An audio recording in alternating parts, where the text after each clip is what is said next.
കോയമ്പത്തൂർ ശിവാനന്തപുരത്ത് ജീവിച്ചു വന്നിരുന്ന കലൈവാണി എന്ന സ്ത്രീ ജോലിക്ക് പോയിട്ട് ഡിസംബർ 11-ാം തീയതി വൈകുന്നേരം 4 മണിക്ക് വീട്ടിലേക്ക് തിരിച്ചു വരികയാണ്. വീട്ടിൽ വന്ന് നോക്കുന്ന സമയത്ത് അവരുടെ 10ാം ക്ലാസ്സിൽ പഠിക്കുന്ന പെൺകുട്ടിയെ കാണാനില്ല. കുറച്ചുനേരം വെയിറ്റ് ചെയ്തതിന് ശേഷം ആ പെൺകുട്ടിയുടെ ഫോണിലേക്ക് വിളിക്കുകയാണ്. പക്ഷേ ആ പെൺകുട്ടിയുടെ ഫോൺ സ്വിച്ച് ഓഫ് ആയിരുന്നു. അങ്ങനെ ആ പെൺകുട്ടിയുടെ അമ്മ, ആ പെൺകുട്ടിയുടെ ഫ്രണ്ട്സ്, റിലേറ്റീവ്സ് എല്ലാവരുടെ വീട്ടിലേക്ക് ഈ പെൺകുട്ടിയെ അന്വേഷിച്ചു പോവുകയാണ്. പെൺകുട്ടി ഇവിടെ ഉണ്ടോ എന്ന് എല്ലാവരോടും ചോദിച്ചു. പക്ഷെ എല്ലാവരും പറഞ്ഞത് അവൾ ഇവിടെ വന്നിട്ടില്ല എന്നാണ്. അപ്പോഴാണ് അവരുടെ വീടിൻ്റെ അടുത്തുള്ള കടക്കാരൻ, നിങ്ങളുടെ മകൾ 10:30 രാവിലെ ആരോട് ഫോണിൽ സംസാരിച്ച് ഇതുവഴി കടന്നു പോയത് ഞാൻ കണ്ടു എന്ന് പറഞ്ഞ് ആ കടക്കാരൻ ആ അമ്മയോട് പറയുന്നത്. ഇപ്പോൾ എന്താണ് ചെയ്യുക എന്നറിയാതെ അന്ന് തന്നെ, അതായത് ഡിസംബർ 11-ാം തീയതി തന്നെ അവരുടെ അടുത്ത് തന്നെയുള്ള ശരവണംപട്ടി എന്ന് പറയുന്ന പോലീസ് സ്റ്റേഷനിൽ പോയിട്ട് ഒരു മിസ്സിംഗ് കംപ്ലൈൻറ്റ് ഫയൽ ചെയ്യുകയാണ്. അപ്പോൾ അവിടെയുള്ള പോലീസ്, നിങ്ങൾ പുളിയംകുളം മകളി പോലീസ് സ്റ്റേഷനിൽ പോയിട്ട് കംപ്ലൈൻറ്റ് ചെയ്യുക എന്ന് പറയുകയാണ്. അപ്പോൾ അമ്മ അവിടെ നിന്ന് ഇറങ്ങി നേരെ പുളിയംകുളം മകളി സ്റ്റേഷനിലെത്തി ഇതേ കംപ്ലൈൻറ്റ് ആ ഒരു പോലീസ് സ്റ്റേഷനിൽ ഫയൽ ചെയ്യുകയാണ്. പക്ഷേ കംപ്ലൈൻറ്റ് ചെയ്ത് 4 ദിവസമായിട്ടും ഒരു റെസ്പോൺസും പോലീസിൽ നിന്ന് കിട്ടാത്തത് കൊണ്ടും എവിടെയായിരിക്കും എൻ്റെ മകൾക്ക് എന്തായിരിക്കും സംഭവിച്ചിരിക്കുക എന്ന് പറഞ്ഞ് വേവലാതിപ്പെടുകയാണ് ആ അമ്മ. അപ്പോഴാണ് ശരവണംപട്ടി യമുന നഗറിലെ ഒരു പൊന്തക്കാട്ടിൽ ഭയങ്കരമായി ദുർഗന്ധം വരുന്നു എന്ന് പ്രദേശവാസികൾ പറയുന്നത്. അങ്ങനെ പ്രദേശവാസികൾ അവിടെ കാടെല്ലാം ക്ലീൻ ചെയ്യുന്ന ആളുകളോട് പറഞ്ഞ് അവർ ഡിസംബർ 16-ാം തീയതി വ്യാഴാഴ്ച ആ പൊന്തക്കാടിൻ്റെ ഉള്ളിൽ പോയിട്ട് എവിടെ നിന്നാണ് ദുർഗന്ധം വരുന്നത് എന്ന് അന്വേഷിക്കുകയാണ്. അങ്ങനെ നോക്കിയ അവർക്ക് അവിടെ നിന്ന് വലിയൊരു ചാക്ക് കിട്ടുകയാണ്. അതിലെന്താണെന്ന് നോക്കുകയാണ് അവർ. അപ്പോൾ അത് തുറന്നതും വലിയ രീതിയിലുള്ള ദുർഗന്ധത്തോടു കൂടി ഒരു വലിയ പ്ലാസ്റ്റിക് കവറിൽ ബെഡ്ഷീറ്റിൽ പൊതിഞ്ഞ് കയ്യും കാലും തലയോട് കൂടി കെട്ടിവെച്ച് വായയിൽ തുണി തിരുകി ജീർണിച്ച നിലയിലുള്ള ഒരു പെൺകുട്ടിയുടെ ശവശരീരം കണ്ട് അവിടെയുള്ളവർ ഷോക്കാവുകയാണ്. ഉടനെ സംഭവ സ്ഥലത്തേക്ക് ശരവണംപട്ടി പോലീസ് സ്റ്റേഷനിൽ നിന്ന് പോലീസ് എത്തുകയാണ്. എന്നിട്ട് ആ പെൺകുട്ടിയുടെ ശരീരം ഓട്ടോപ്സി ചെയ്യാൻ വേണ്ടി അയക്കുകയാണ്. മാത്രമല്ല ആ മരിച്ച പെൺകുട്ടി വേറെ ആരുമല്ലായിരുന്നു. ഡിസംബർ 11-ാം തീയതി തൻ്റെ മകളെ കാണാനില്ല എന്ന് പറഞ്ഞ് ശരവണംപട്ടി പോലീസ് സ്റ്റേഷനിൽ കംപ്ലൈൻറ്റ് ചെയ്ത അതേ അമ്മയുടെ 10ാം ക്ലാസ്സിൽ പഠിക്കുന്ന 14 വയസ്സുള്ള മകളുടെ ശവശരീരമായിരുന്നു. ഇവരുടെ വീടിൻ്റെ അടുത്തുള്ള 150 മീറ്റർ മാത്രം ദൂരം വരുന്ന ആ ഒരു പൊന്തക്കാട്ടിൽ നിന്നാണ് 10ാം ക്ലാസ്സിൽ പഠിക്കുന്ന ആ പെൺകുട്ടിയുടെ ജീർണിച്ച് മരിച്ച നിലയിലുള്ള ശരീരം അവർക്ക് കിട്ടിയത്. സോ ആരാണ് ഇത് ചെയ്തത്? ആ 14 വയസ്സുള്ള പെൺകുട്ടിക്ക് എന്താണ് സംഭവിച്ചത് എന്നൊക്കെയാണ് ഇന്നത്തെ വീഡിയോയിൽ നമ്മൾ ഇൻവെസ്റ്റിഗേഷൻ ചെയ്യാൻ പോകുന്നത്. അപ്പോൾ എല്ലാവർക്കും പുതിയൊരു വീഡിയോയിലോട്ട് സ്വാഗതം. ഞാൻ അക്ബർ, നിങ്ങൾ കണ്ടുകൊണ്ടിരിക്കുന്നത് the true files. Welcome back.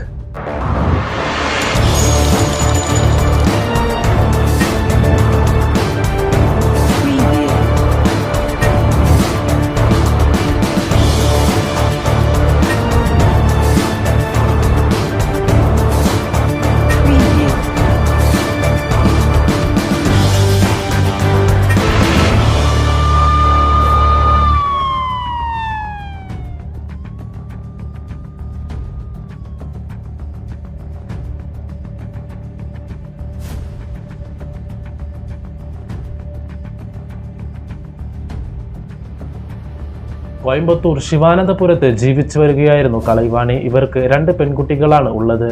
മൂത്ത മകൾ ആ ടൗണിൽ തന്നെയുള്ള ഒരു തുണിക്കടയിൽ ജോലി ചെയ്യുകയാണ്. രണ്ടാമത്തെ മകൾ അവിടെ തന്നെയുള്ള ഒരു ഗവൺമെൻറ് സ്കൂളിലെ 10ാം ക്ലാസ് വിദ്യാർത്ഥിനിയാണ്. കലൈവാണിയുടെ ഭർത്താവ് 8 വർഷങ്ങൾക്ക് മുമ്പ് ഇവരെ വിട്ടുപിരിഞ്ഞ് ഒഴിവാക്കി പോയതിനു ശേഷം കലൈവാണിയുടെ 2 പെൺമക്കളെയും കൺസ്ട്രക്ഷൻ വർക്ക് ചെയ്തുകൊണ്ടാണ് കലൈവാണി വളർത്തി വലുതാക്കിയത്. അങ്ങനെയുള്ള ഒരു സമയത്താണ് ഡിസംബർ 11-ാം തീയതി കലൈവാണി തൻ്റെ കൺസ്ട്രക്ഷൻ വർക്കിന് വേണ്ടിയിട്ട് പോകുന്നത്. അപ്പോൾ മൂത്ത മകൾ തുണിക്കടയിൽ ജോലിക്ക് പോവുകയാണ്. രണ്ടാമത്തെ മകൾ സ്കൂളിൽ ലീവായതിനാൽ വീട്ടിൽ തനിച്ചായിരുന്നു ഉണ്ടായിരുന്നത്. അന്ന് വൈകുന്നേരം ജോലി കഴിഞ്ഞ് വൈകുന്നേരം 4 മണിക്ക് കലൈവാണി വീട്ടിൽ വന്ന് നോക്കുന്ന സമയത്ത് മകളെ അവിടെ കാണാനില്ല. അങ്ങനെയാണ് അന്വേഷിക്കുന്നതും പോലീസിൽ കംപ്ലൈൻറ്റ് കൊടുക്കുന്നതും. അവിടെ നിന്ന് 4 ദിവസം കഴിഞ്ഞ് ജീർണിച്ച് മരിച്ച നിലയിലുള്ള തൻ്റെ മകളെ കണ്ട് പൊട്ടിക്കരയുകയാണ് കലൈവാണി. ഇപ്പോൾ സംഭവ സ്ഥലത്തേക്ക് വന്ന പോലീസ് ഇത് പ്ലാൻ ചെയ്ത ഒരു മർഡറാണ് എന്ന് പറഞ്ഞ് തന്നെയാണ് ഇൻവെസ്റ്റിഗേഷനും ആരംഭിക്കുന്നത്. അതിൻ്റെ ഭാഗമായിട്ട് ആ 10ാം ക്ലാസ്സിൽ പഠിക്കുന്ന പെൺകുട്ടിയുടെ മൊബൈൽ ഫോൺ വാങ്ങി ആ പെൺകുട്ടിയുടെ ഫോണിൽ നിന്ന് ആർക്കാണ് അവൾ അവസാനമായി കോൾ ചെയ്തത്, ആരാണ് ആ ഫോണിലേക്ക് വിളിച്ചിട്ടുള്ളത് എന്നൊക്കെ പോലീസ് പരിശോധിക്കുകയാണ്. അങ്ങനെ പരിശോധിക്കാനുള്ള കാരണം ആ പെൺകുട്ടിയുടെ അമ്മ കലൈവാണിയുടെ അടുത്തുള്ള കടക്കാരൻ പറഞ്ഞിട്ടുണ്ടായിരുന്നു, നിങ്ങളുടെ മകൾ 10:30 ആരോടോ ഫോണിൽ സംസാരിച്ച് പോകുന്നത് അയാൾ കണ്ടു എന്ന്.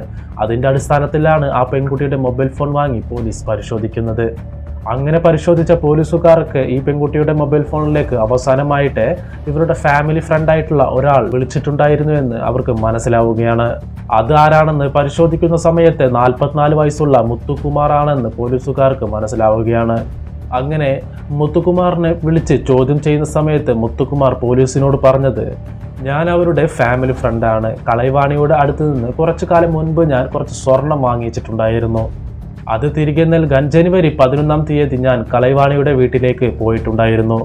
അങ്ങനെ പോയപ്പോൾ അവിടെ കലൈവാണിയുടെ രണ്ടാമത്തെ മകൾ, അതായത് 10ാം ക്ലാസ്സിൽ പഠിക്കുന്ന ചെറിയ പെൺകുട്ടി മാത്രമായിരുന്നു ആ വീട്ടിലുണ്ടായിരുന്നത്. അവൾക്കും അറിയാമായിരുന്നു ഞാൻ കലൈവാണിയുടെ കയ്യിൽ നിന്ന് സ്വർണം വാങ്ങിയ കാര്യം. അങ്ങനെ ആ 2.5 പവൻ സ്വർണം ആ പെൺകുട്ടിയെ ഏൽപ്പിച്ചിട്ട് അമ്മ വന്നാൽ ഞാൻ സ്വർണം തന്ന കാര്യം മറക്കാതെ പറയണമെന്ന് പറഞ്ഞ് ഞാൻ അവിടെ നിന്ന് വന്നു എന്ന് പോലീസുകാരോട് പറയുകയാണ് മുത്തുകുമാർ. ഇപ്പോൾ മുത്തുകുമാർ പറഞ്ഞ സ്റ്റേറ്റ്മെന്റ് വെച്ച് ആ പെൺകുട്ടി ആ സ്വർണവുമായിട്ട് വേറെ ആരുടെ കൂടെ ഒളിച്ചോടിയിട്ടുണ്ടാകുമെന്ന് ചിന്തിക്കുകയാണ് പോലീസ്. അങ്ങനെ പോലീസ് ചിന്തിച്ചിട്ടുണ്ടായിരുന്നുവെങ്കിലും മുത്തുകുമാറിനെ വെറുതെ വിടാൻ പോലീസ് തീരുമാനിച്ചിട്ടുണ്ടായിരുന്നില്ല.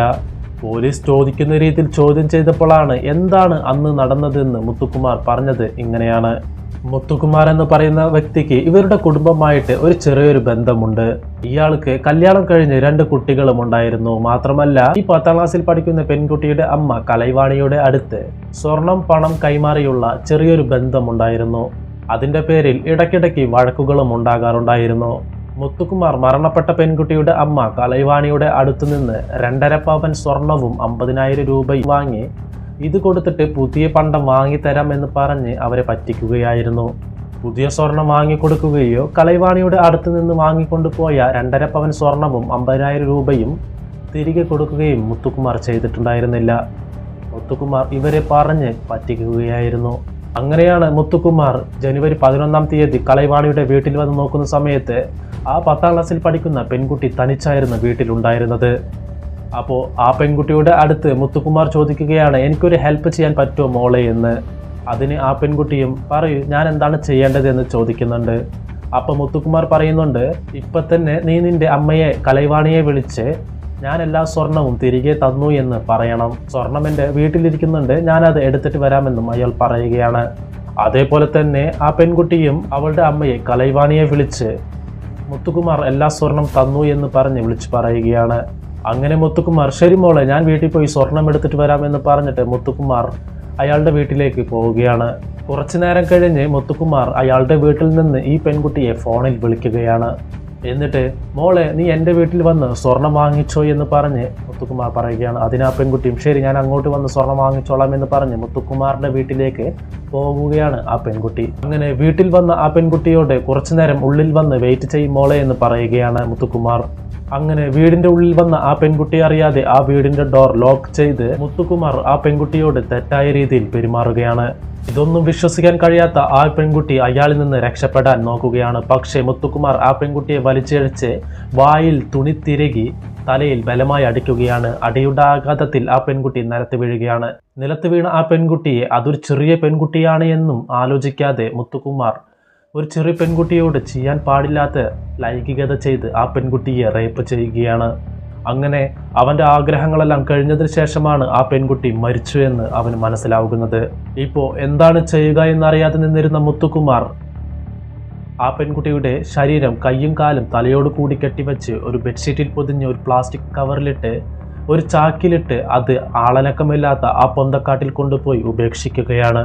കലൈവാണി തൻ്റെ മകളെ കാണാനില്ല എന്ന് പറഞ്ഞ് ബന്ധുക്കാരുടെ വീട്ടിലെല്ലാം അന്വേഷിക്കുന്ന സമയത്ത് മുത്തുകുമാറിൻ്റെ വീട്ടിലും പോയിട്ടുണ്ടായിരുന്നു. അപ്പോൾ മുത്തുകുമാർ അറിയില്ല എന്നാണ് പറഞ്ഞത്. മാത്രമല്ല ഞാൻ വീട്ടിൽ പോയിട്ട് 2.5 പവൻ സ്വർണവും 50,000 രൂപയും തിരിച്ച് അവളുടെ കയ്യിൽ കൊടുത്തിട്ടുണ്ടായിരുന്നുവെന്നും അത് വെച്ച് അവൾ ആരുടെയോ കൂടെ ഒളിച്ചോടിയിട്ടുണ്ടാകുമെന്നും നാട്ടിലുള്ള ആൾക്കാരെയെല്ലാം പറഞ്ഞ് വിശ്വസിപ്പിക്കുകയായിരുന്നു മുത്തുകുമാർ. മാത്രമല്ല കലൈവാണി പോലീസ് സ്റ്റേഷനിൽ പോയിട്ട് കംപ്ലൈൻറ്റ് ചെയ്യാൻ പോകുമ്പോൾ മുത്തുകുമാർ കലൈവാണിയുടെ കൂടെ ഉണ്ടായിരുന്നു. മകളെ കാണാനില്ല എന്ന് പറഞ്ഞ് നിലവിളിക്കുന്ന കലൈവാണിയുടെ കൂടെ സങ്കടപ്പെട്ടും കണ്ണീരൊഴിക്കും അഭിനയിക്കുകയും മുത്തുകുമാർ ചെയ്തിട്ടുണ്ടായിരുന്നു. മാത്രമല്ല അയാളുടെ കയ്യിൽ നിന്ന് 3 പവനോളം സ്വർണം പോലീസ് കണ്ടെടുക്കുകയാണ്. Indian penal code section 302 punishment of murder, section 201 evidence നശിപ്പിക്കുക and POCSO, protection of children from sexual offence act. ഇത്രയും സെക്ഷന്റെ കീഴിൽ കേസ് ഫയൽ ചെയ്തിട്ട് പോസ്കോ അന്വേഷിക്കുന്ന കോർട്ടിൽ ഹാജരാക്കി മുത്തുകുമാറിനെ പൊള്ളാച്ചി സബ് ജയിലിൽ അടയ്ക്കപ്പെട്ടിട്ടുണ്ടായിരുന്നു. ഈ വീഡിയോ കണ്ടുകൊണ്ടിരിക്കുന്ന ഓരോ പെൺകുട്ടിയെ വളർത്തി വലുതാക്കിയ രക്ഷിതാക്കളും മനസ്സിലാക്കേണ്ട ഒരു വിഷയം, ഏത് നേരത്താണ് എന്താണ് സംഭവിക്കുക എന്ന് ഒരാൾക്കും ഗസ് ചെയ്യാൻ സാധിക്കുകയില്ല. അതുകൊണ്ട് നിങ്ങളുടെ പെൺമക്കളുടെ സേഫ്റ്റി അത് നിങ്ങൾ തന്നെ ഉറപ്പുവരുത്തുക. എനിവേ, ഈ വീഡിയോ കണ്ട നിങ്ങളുടെ അഭിപ്രായം താഴെ കമന്റിൽ പറയുക. എന്താണ് നിങ്ങൾക്ക് ഈ കേസുമായി പറയാനുള്ളത്? മാത്രമല്ല, നമ്മളുടെ സോഷ്യൽ മീഡിയ അക്കൗണ്ടുകൾ ഫോളോ ചെയ്യാത്തവരാണെങ്കിൽ ഫോളോ ചെയ്യുക. ഈ വീഡിയോ ഇഷ്ടപ്പെട്ടു കഴിഞ്ഞാൽ വീഡിയോ ലൈക്ക് ചെയ്യാനും ഷെയർ ചെയ്യാനും, നമ്മുടെ ചാനലിലേക്ക് ആദ്യമായിട്ട് വരുന്നവർ ചാനൽ സബ്സ്ക്രൈബ് ചെയ്ത് കൂടെ കാണുന്ന ബെൽ ബട്ടൺ എനേബിൾ ചെയ്യാനും മറക്കരുത്. അപ്പോൾ ഇതേപോലുള്ള ഇൻവെസ്റ്റിഗേഷൻ വീഡിയോയുമായിട്ട് അടുത്ത വീഡിയോയിൽ കാണാം. എല്ലാവർക്കും നന്ദി, നമസ്കാരം.